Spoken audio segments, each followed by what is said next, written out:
ఓం వసుదేవసుతం దేవం కంసచాణూరమర్దనం దేవకీ పరమానందం కృష్ణం వందే జగద్గురుం. ఓం శ్రీ రాధాకృష్ణాభ్యాం నమ. కృష్ణం వందే జగద్గురుం, అర్జునం వందే జగదేక వీరం.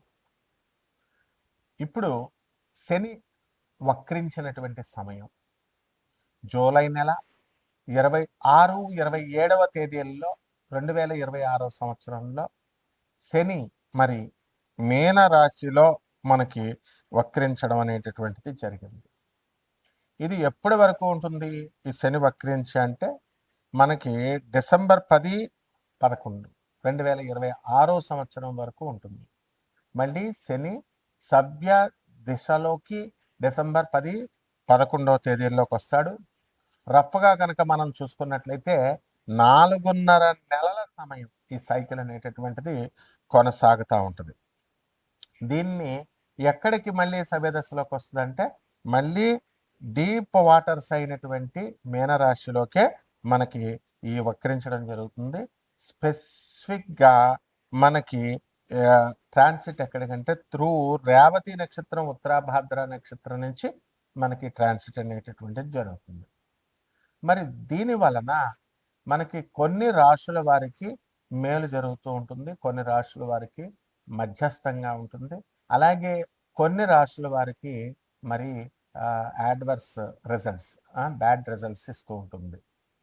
కాబట్టి దీనికి మనం ఏం చేయాలండి అని అంటే మనకి ఆగస్ట్ నెలలో మనం 12వ తేదీన మనకి ఒకటి జరుగుతుందండి. ఆగస్టు 12న మనకి టోటల్ సోలార్ ఎక్లిప్స్ అంటే సంపూర్ణ సూర్యగ్రహణం ఏర్పడబోతోంది.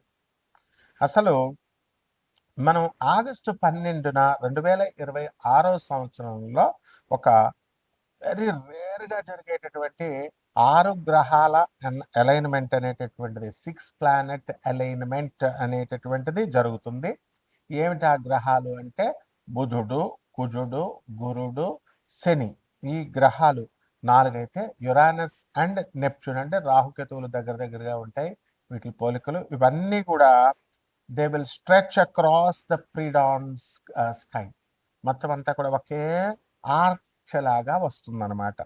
సో దీన్ని మనందరం కూడా నేకెడ్ అయితే చూడొచ్చు మనం ఖగోళంలో, ఆకాశంలో. బెస్ట్ టైం ఏంటంటే ఆగస్టు 12వ తేదీన దగ్గరగా 1 గంట నుంచి గంటన్నర పాటు మనకి ఎవరి ఊర్లో వాళ్ళకి లోకల్ సన్ రైజ్ లొకేషన్ ఏదైతే ఉందో ఆ లోకల్ సన్ రైజ్ టైంలో దానికంటే ముందు గంటన్నర ముందు మనకి ఈ 6 ప్లానెట్ల అలైన్మెంట్ కనబడుతూ ఉంటుంది.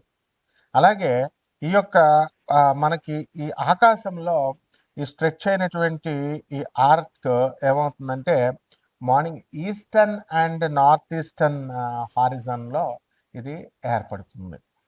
అలాగే ఈ యొక్క ప్లానెట్ విజిబిలిటీ అనేటటువంటిది అంటే అందరూ చూడొచ్చా అండి దీన్ని అంటే బుధుడు, గురుడు, శని, కుజుడు ఇవి చాలా బ్రైట్గా కనబడతాయి.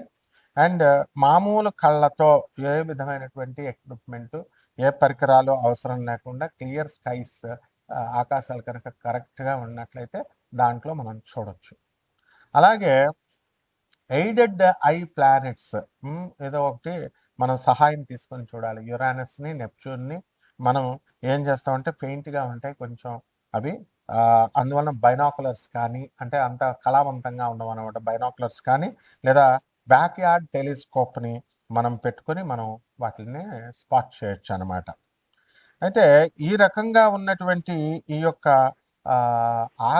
ప్లానెట్స్ అన్నీ కూడా ఆగస్టు 1 నుంచి 17వ తేదీ వరకు కూడా మనకి ఈ రవి ఏం చేస్తాడంటే కర్కాటక రాశిలో ఉంటాడనమాట. అలాగే ఆగస్టు 17 నుంచి సింహరాశిలోకి ఈ యొక్క రవి గ్రహం వెళ్ళడం అనేటటువంటిది, ట్రాన్సిట్ చేయడం అనేటటువంటిది జరుగుతుంది. దాని వలన మనకి మేజర్ ఇంపాక్ట్స్ ఏముంటాయండి ఈ శని వక్రించడం వలన అంటే 7.5 జరుగుతుంది కదా ఏలినాటి శని కొన్ని ప్లానెట్స్కి. ఆ 7.5 ఫేజ్ జరుగుతున్నటువంటి వాళ్ళకి ఎవరికి కుంభరాశి, మీనరాశి, తర్వాత మనకి మేషరాశికి జరుగుతుంది. సో వాళ్ళ యొక్క కార్మిక్ ఏమైతే ఉన్నాయో రిఫరెన్స్ అవన్నీ కూడా కార్మిక్ ఎఫెక్ట్స్ అన్నిటిని కూడా మనము ఇంటెన్సిఫై చేస్తుంది. ఆ తర్వాత మనకి రెస్పాన్సిబిలిటీస్ అని కూడా మనకి బాధ్యతల్ని పెంచుతుంది. కార్మిక రివ్యూస్ని తర్వాత వీటి యొక్క బాధ్యతల్ని కుంభరాశి వారికి, మీనరాశి వారికి, తర్వాత మేషరాశి వారికి జరుగుతుంది. తర్వాత డయాఫేజ్ అనేటటువంటిది జరుగుతుంది. అదేమిటంటే సింహరాశిలో అండ్ ధనుస్సు రాశి వాళ్ళకి వీళ్ళ యొక్క ఎవరికైతే జరుగుతుందో వాళ్ళందరూ కూడా శనీస్ వాళ్ళ దశలు జరుగుతున్నాయో, సో ఈ యొక్క స్క్రూటినీ జరుగుతుంది, శని స్క్రూటినీ. దానివల్ల ఎక్స్ట్రా కాషన్ ఫైనాన్సెస్లో కానీ, ధన విషయాల్లో, తర్వాత వర్క్ ప్లేస్ చోట స్ట్రెస్, ఇలాంటి విషయాల మీద ఎఫెక్ట్ అనేటటువంటిది పడుతుంది వీటి వల్ల. అలాగే బెనిఫిట్ అయ్యేటటువంటి రాశులు ఏమైనా ఉన్నాయి అంటే మనకి మేషరాశి, వృషభ రాశి, సింహరాశి, తులారాశి, మేనరాశి వారికి అందరికీ కూడా బ్రహ్మాండమైనటువంటి లాభాలు జరుగుతాయి. అలాగే మనకి ప్లానెటరీ ట్రాన్సిట్స్ జరుగుతున్నాయి. అది ఎవరికైతే దీనివల్ల గజకేసరి, గజలక్ష్మి యోగాలు, అలాగే బుధాదిత్య యోగాలు, ఇలాంటి యోగాలు ఎవరికైతే ఉన్నాయో వాళ్ళందరికీ కూడా ఈ యొక్క అన్లాక్ చేసి మొత్తము పాజిటివ్ షిఫ్ట్స్ వచ్చేలాగా వీళ్ళకి చేయడం జరుగుతుంది. ఈ రాశి వాళ్ళందరికీ కూడా ఎవరికైతే బుధాదిత్య యోగాలు, గజకేసరి యోగాలు వచ్చినాయో ఇంకా ఎక్కువ పెంచడం అనేటటువంటిది జరుగుతుంది. కాబట్టి మనము ఈ శని, ఏలినాటి శని అని అనగానే మొత్తం అందరూ కూడా భయపడతా ఉంటారు.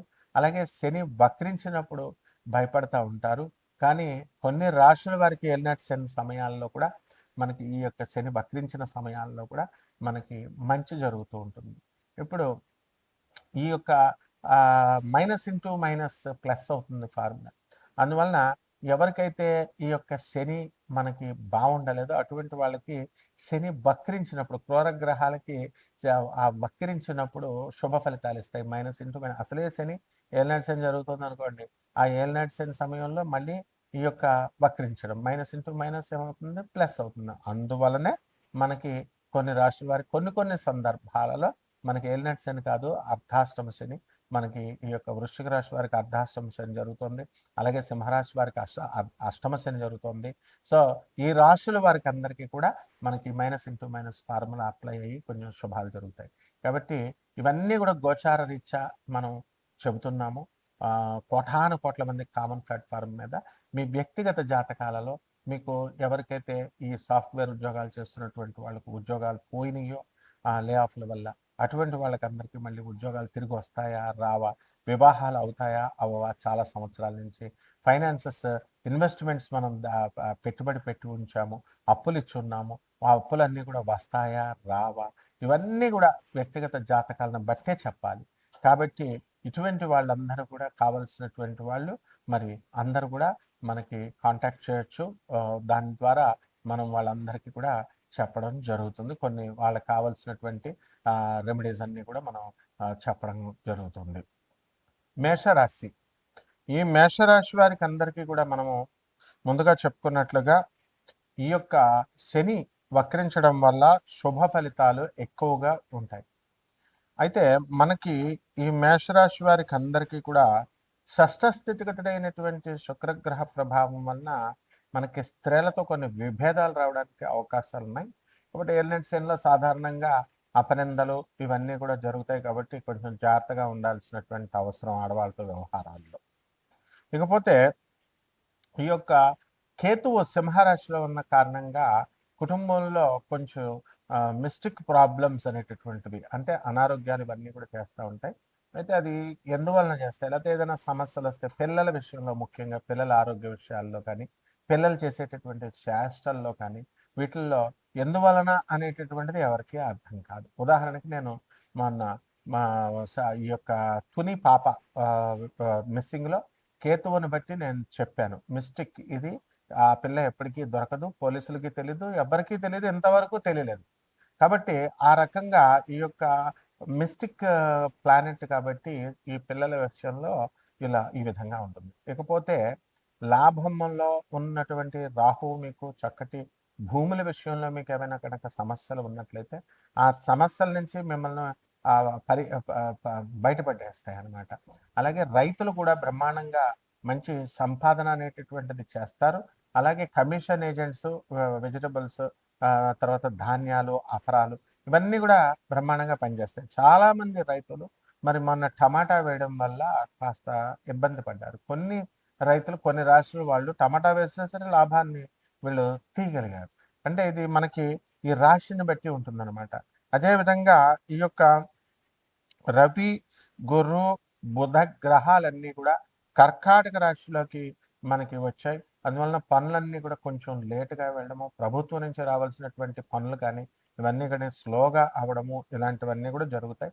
అలాగే కుజుడు ఆగస్టు 2, 2026 సంవత్సరం నుంచి మిథున రాశిలో ఉన్న కారణంగా మీ సోదరుల యొక్క డెవలప్‌మెంట్ అనేటటువంటిది ఉంటుంది. అలాగే ధైర్యంగా మీరు ఏ పనైనా సరే కూడా ముందుకు తీసుకొని వెళ్తారు. విద్యార్థులు కూడా చదువుల్లో కొంచెం వెనకబడడం అనేటటువంటిది జరుగుతాయి.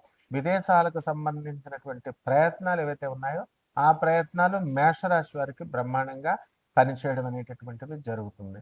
అలాగే ఈ మేషరాశి వారు అనేకమైనటువంటి ఉద్యోగాలు, అనేకమైనటువంటి వ్యాపారాలు చేయాలని చెప్పేసి ఆలోచిస్తా ఉంటారు. ఇప్పుడు మనం ఇటీవల యూట్యూబ్‌లో మనం చూసుకున్నట్లయితే టెక్ మహీంద్రాలో పనిచేస్తున్నటువంటి ఒక అమ్మాయి, ఈ యొక్క మేషరాశికి సంబంధించినటువంటి అమ్మాయి ఉద్యోగం పోయింది పాపం.